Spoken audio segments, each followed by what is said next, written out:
Donald Trump's wealth, power and fame acted like a magnet for new associates keen to enter his orbit. But now, key figures who sought a share of his reflected glory are turning against him to save themselves. The ex-president absorbed a trio of blows Tuesday that worsened his legal peril and underscored how the 2024 election, in which he is the front-runner for the GOP nomination, will play out in the courts rather than traditional voting battlegrounds.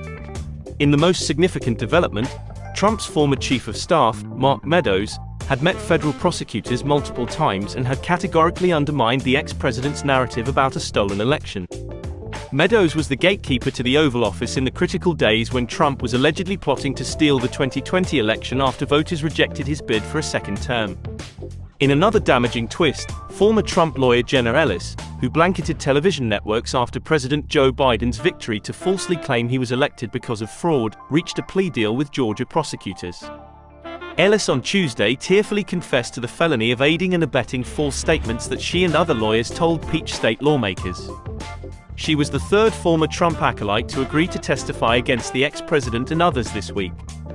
The election subversion prosecution brought by Fulton County District Attorney Fani Willis is now following the classic playbook of a racketeering case wherein smaller fish are peeled away for reduced sentences to secure their testimony against the alleged kingpin. If I knew then what I knew now, I would have declined to represent Donald Trump in these post-election challenges.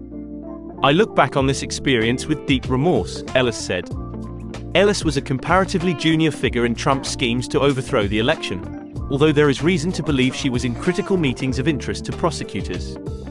Her guilty plea also looks like terrible news for former New York Mayor Rudy Giuliani, who also served as a Trump lawyer after the election and with whom Ellis worked closely.